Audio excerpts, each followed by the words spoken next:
Hello बच्चों, मैं हूं आर के सिंह और आप देख रहे हैं हमारा प्यारा सा चैनल ट्रांसेंड फिजिक्स। बच्चों, आज हम लोग डिस्कस करेंगे transistor as an amplifier. Actually amplifier का मतलब क्या होता है? जो हमारे एम्पलीफाई करके दे। अब ज्यादातर लोग सोचते हैं कि एम्पलीफाई करके हमें क्या मिलने वाला है। बिल्कुल सही। तो आप इस गेम को समझने के लिए ब्लॉक डायग्राम को समझिए। अगर आप किसी जगह पे एम्पलीफिकेशन के पॉइंट ऑफ व्यू से बात करते हो तो आपको ये बात समझ में आ जाना चाहिए कि एम्पलीफिकेशन का मतलब क्या होता है। एम्पलीफिकेशन का मतलब ये है कि हमारे पास कोई ऐसा डिवाइस है जो मुझे कुछ मल्टीप्लाई करके देने वाला है। अब सवाल उठता है कि आप क्या लेना देते हो और क्या लेना चाहते हो। इंपॉर्टेंट ये भी है, जैसे कि आप किसी भी सिस्टम में दो चीज आप कर सकते हो। वोल्टेज इनपुट में दे सकते हो और आप आउटपुट में क्या ले सकते हो? वोल्टेज ले सकते हो। बिल्कुल सही।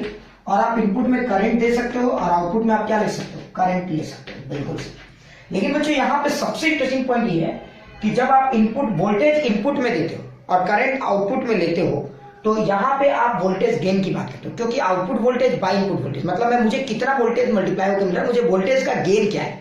तो इस तरह के सिचुएशन को कहते हैं V0 by VI is equal to current voltage gain. तो ये हमारा हो गया वोल्टेज गेन।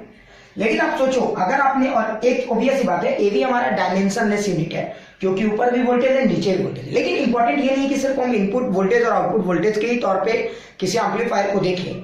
हम किसी एम्पलीफायर को करंट के पॉइंट ऑफ व्यू से भी देख सकते हैं। और हम ये जानते हैं कि अगर हम करंट की बात करें तो I0 by II her situation में अलग होता है। फिलहाल हमें एम्पलीफायर का टेंशन है और एम्पलीफायर समझते हैं, तो हम लोग कॉमन एमिटर मोड में ऑपरेट कर रहे हैं। तो इसमें कोई शक नहीं है कि हमारा AI होगा और AI को हम लोग बीटा भी लिख सकते हैं। ठीक है, ये फिक्स है हमारा।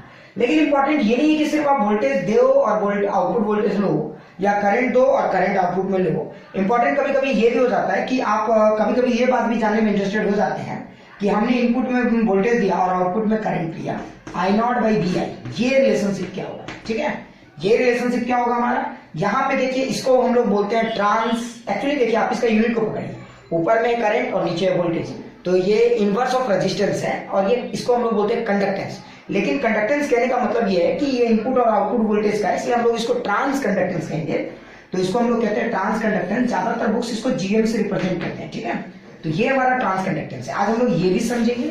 और कभी कभी ये भी इंटरेस्ट होता है कि हम इनपुट में करंट दे देते हैं और आउटपुट में वोल्टेज लेने की कोशिश करते हैं। तो देखिए, इसके यूनिट को अगर आप देखिए तो वोल्टेज बाई करंट है, इसको हम लोग कहते हैं ट्रांस रेजिस्टेंस। और इसका नोटेशन फिक्स नहीं है, मैं फिलहाल नोटेशन देख रहा हूँ। ज्यादा फेमस ये वाला है, इस पे सवाल आ सकते हैं। ठीक है, अब इंपॉर्टेंट यहाँ ये है कि इसको समझा कैसे जाए, ये सब आखिर चीजें हैं क्या।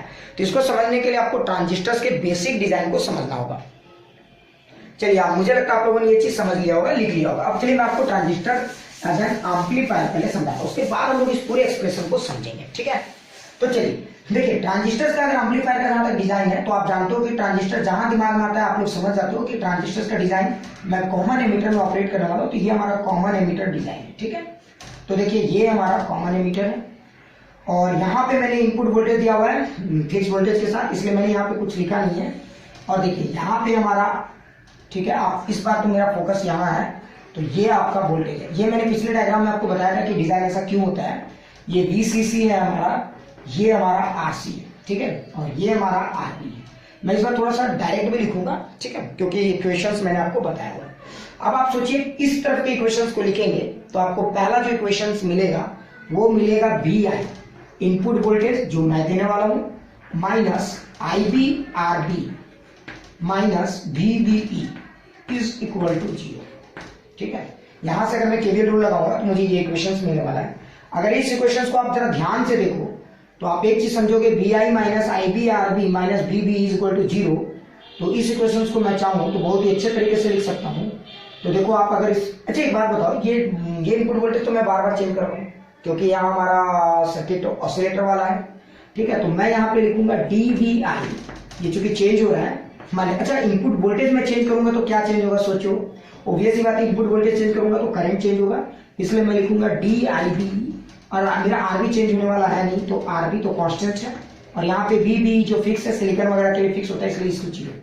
इस इक्वेशन को चाहो तो आप और भी अच्छे से लिख सकते हो, DVI is equal to DIB into I। ये हमारा पहला इक्वेशन है, इनपुट वोल्टेज और इनपुट करंट के बीच में लिख सकते हो। अब दूसरा इंपॉर्टेंट रिलेशनशिप जो मुझे मिलने वाला है वो यहां से मिलने वाला है इधर से, और ये मुझे लगता है आपको मैंने बताया हुआ है कि V0 जो मिलता है वो VCC मतलब ये वोल्टेज माइनस, क्योंकि यहाँ से जो करंट आता रहा है वो आईसी है और यहाँ पे जो करंट जा रहा है वो आईबी है, और आईबी और आईसी के बीच में हमेशा रिलेशनशिप होता है, क्योंकि आईसी जो इसको फॉलो कर रहा है, और मैंने पहले भी बोल चुका हूँ, मैं पहले भी बता चुका हूँ कि ट्रांजिस्टर किस मोड में ऑपरेट हो रहा है आपका, तो ट्रांजिस्टर आपका ऑपरेट हो रहा है एक्टिव मोड में, यहाँ IC is equal to beta IB काम करेगा, ठीक है।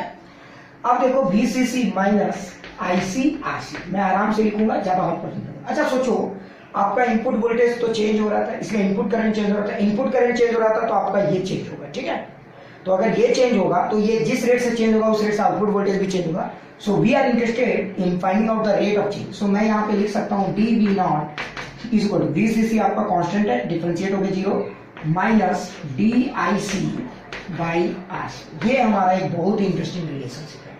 सो देखिए, ये हमारा आ गया इनपुट वोल्टेज और इनपुट करंट रिलेशनशिप, ये हमारा आ गया आउटपुट वोल्टेज और आउटपुट करंट रिलेशनशिप। अगर आप इस गेम को अच्छे से समझे तो this is my question number 2। ये आउटपुट रिलेशनशिप है और ये हमारा इनपुट रिलेशनशिप है। अब ज्यादातर लोग कंफ्यूज हो जाते हैं। अब इंपॉर्टेंट ये कि आप कैसे डिसाइड कर सकते हो। मैं चाहता हूं वोल्टेज गेन डिसाइड करना, तो वोल्टेज गेन के लिए आपको एबी लिखने की जरूरत तो है ही। वोल्टेज गेन क्या पता करता है कि आउटपुट बाई इनपुट कितना होता है, मतलब मैंने इनपुट को कुछ चेंज किया तो आउटपुट का चेंज कितना हो रहा है, इसलिए आप इसको d v nought by d v i भी लिख सकते हो, ठीक है। आप इस इक्वेशंस को देखो तो आप लिख सकते हो माइनस DIC RC बाई, ठीक है, और यहां से आप लिख सकते हो DIB इंटू RB। एक और इंटरेस्टिंग पॉइंट है, देखना बुक्स में RC को आउटपुट रेजिस्टेंस भी लिखा जाता है RO, और इसको इनपुट रेजिस्टेंस भी लिख सकते हो आप। इनपुट रेजिस्टेंस कहने का मतलब है कि RB और ये पूरा ट्रांजिस्टर्स का रेजिस्टेंस भी इंक्लूडेड होता है, तो खैर वो हम लोग नहीं लेते हैं। तो ये RC को RL भी कुछ लोग लिखते हैं, लोड रेजिस्टेंस, जो यहाँ पे होता है हमारा, और यहाँ RB इनपुट रेजिस्टेंस है, ठीक है। अगर आप इस गेम को ध्यान से देखें तो IC में से बीटा बाहर निकल आएगा, तो अगर IC में से बीटा बाहर निकल आएगा तो माइनस बीटा, और यहाँ पे बचेगा DIB बाई IB, ये कैंसिल हो जाएगा, ये आएगा हमारा RC बाई RB या RI आप कह सकते हो। तो ये हो गया हमारा वोल्टेज गेन, ये हमारा वोल्टेज गेन का इक्वेशन, ठीक है। मतलब हमें जब कभी भी किसी भी ट्रांजिस्टर्स में जो वोल्टेज गेन का एक्सप्रेशन आता है तो ये आता है AB is equal to minus beta RC by RB, ठीक है। अब लोग कंफ्यूज ये हो जाते हैं कि इस इक्वेशन को क्या करें। तो देखिए, ये आपका वोल्टेज गेन है। अगर आपको कभी कभी इंटरेस्ट होता है कि मैं पावर गेन पे भी सॉल्व करूं, तो पावर गेन, ठीक है, यहां तक तो मुझे लगता है आपको क्लियर हो गया होगा, इसलिए मैं मिटा रहा हूं ऊपर वाला सेक्शन। तो ये हमारा रिलेशनशिप है वोल्टेज गेन का, ठीक है। अब आप सोचिए, वोल्टेज गेन आ गया, मुझे इंटरेस्ट है पावर गेन में, तो power gain is equal to आप क्या लिख सकते हो, voltage gain and current gain, ठीक है। तो करंट गेन का आप एक्सप्रेशन लिख सकते हो AI। आप ध्यान से देखो तो इसको आप लिख सकते हो minus beta RC by RB into beta, ये आपका हो गया पावर गेन, ठीक है। आप ये कुछ भी, एक और इंटरेस्टिंग पॉइंट है कि ये वोल्टेज गेन का ये जो साइन है निगेटिव आ रहा है, ठीक है। अब लोग सोचते हैं कि सर ये निगेटिव क्या है, actually what does this negative tell us. तो ये निगेटिव मुझे बताता है कि जब, मैंने पहले भी आपको बताया था इन्वर्टर सर्किट में भी, आपको थोड़ा सा ध्यान होगा, तो मैंने बताया था कि जब आप इनपुट वोल्टेज बढ़ाते हो तो आपका आउटपुट वोल्टेज घटता है, मतलब आउट ऑफ फेज काम करता है, ठीक है।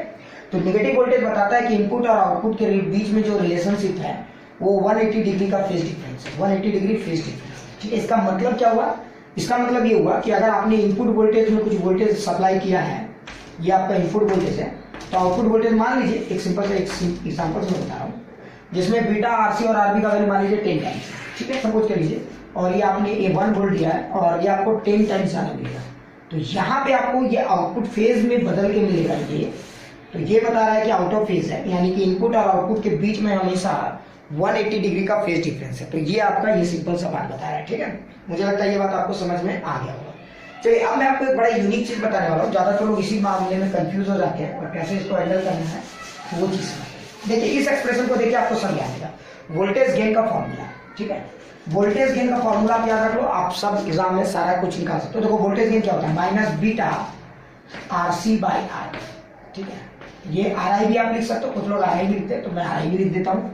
अब आप देखो इस फॉर्मूले में क्या खास बात है, इसी में सारा फॉर्मूला है, आपका मन। वोल्टेज गेन का फॉर्मूला ये है, अगर कोई पूछे करंट पावर गेन बताइए, तो पावर गेन में आप क्या करोगे, वोल्टेज गेन सीधा, और करंट गेन, तो करंट गेन तो जानते ही बीटा है। लेकिन अगर किसी ने पूछा कि बताइए व्हाट इज ट्रांस कंडक्टेंस, मतलब आपको क्या निकालना, I0 बाई VI। आप जरा ध्यान से देखो, I0 बाई VI मतलब ट्रांस कंडक्टेंस का रेजिस्टेंस I0 बाई VI। अच्छा, एक बात बताइए, यहाँ पे देखिए ये जो है वोल्टेज गेन है, ये रेजिस्टेंस लेस है। लेकिन आप सोचिए यहाँ पे 1/Ri वाला टर्म होगा, कौन वाला टर्म होगा, 1/Ri। तो आप इस इक्वेशंस में रेजिस्टेंस को भूलिए, रेजिस्टेंस का नीचे वाला एक्सप्रेशन लेंगे। क्यों? क्योंकि भी उल्टा है, ये ट्रांस कंडक्टेंस, कंडक्टेंस रेजिस्टेंस का उल्टा है। तो आरसी को भूल जाइए, इसको छोड़ दीजिए, और आप अगर इसको सिर्फ इंक्लूड करेंगे, इस पूरे लाइन को इंक्लूड करेंगे, ठीक है, इसको देखिए, ट्रांस कंडक्टेंस का मतलब उल्टा। तो आप बीटा सब में कॉमन लेंगे, करंट गेन में भी बीटा कॉमन, ट्रांस कंडक्टेंस में आप क्या लेंगे, बीटा लेंगे, ठीक है, और इक्वेशंस में क्या लेंगे, आर आई लेंगे, क्या लेंगे, आर आई। तो देखिए इसका रेजिस्टेंस के उल्टा एक्सप्रेशन आ रहा है ना, तो आप यहीं से ट्रांस कंडक्टेंस का फॉर्मूला डिराइव कर सकते हो। और अगर आपको किसी ने पूछा ट्रांस रेजिस्टेंस मतलब V0/II, तो आप यहां से भी एक फॉर्मूला डिराइव कर सकते हो जो बहुत टफ नहीं है, ट्रांस रेजिस्टेंस, रेजिस्टेंस का इक्वेशन। तो रेजिस्टेंस में आपको भी इस बात है डायमेंशनल रेजिस्टेंस आना है, तो इसको तो आप नहीं लोगे क्योंकि 1/रेजिस्टेंस है, इसको छोड़ो, यानी एक बार आपको किसी को छोड़ना है। तो ट्रांस कंडक्टेंस में आप किसको छोड़ोगे, रेजिस्टेंस को छोड़ोगे, उल्टा रेजिस्टेंस का उल्टा लोगे, और ट्रांस रेजिस्टेंस में कंडक्टेंस को छोड़ोगे, मतलब 1/Ri को छोड़ोगे, ये रेजिस्टेंस का डायमेंशनल इक्वेशन हो जाएगा। तो आप लिखोगे beta RC. So this is the relationship between, तो ये आपके 4-5 रिलेशनशिप है जो आप बहुत ही सिंपल ट्रिक से निकाल। देखिए resistance, trans resistance, trans resistance में रेजिस्टेंस रहेगा, तो देखिए रेजिस्टेंस रहेगा, बीटा सबके साथ कॉमन है, करंट गेन में भी बीटा कॉमन है, ठीक है, पावर गेन में भी बीटा कॉमन है, ठीक है, बीटा कॉमन तो वहां 2-2 बार है, वोल्टेज गेन में भी बीटा कॉमन है। अब ध्यान से देखिए तो बीटा आपको हर जगह दिखेगा। अब इंपॉर्टेंट ये है कि अगर करंट गेन की बात है तो सिर्फ बीटा, वोल्टेज गेन की बात है तो beta RC, output resistance by input resistance. लेकिन अगर ट्रांस कंडक्टेंस की बात है, कंडक्टेंस मतलब आपको रेजिस्टेंस फ्रंट में नहीं चाहिए यूनिट में, तो रेजिस्टेंस का उल्टा है, तो बीटा बाई आर आई, ठीक है। और अगर ट्रांस रेजिस्टेंस चाहिए तो बीटा आर नॉट या आर एल, ठीक है। तो ये है आपका ट्रांजिस्टर एज एन एम्पलीफायर का बेसिक। ये हम लोग नेक्स्ट वीडियोज में न्यूमेरिकल लेकर आएंगे जिसमें हम आपको समझाएंगे कि कैसे वर्कआउट होता है, ठीक है। चलिए।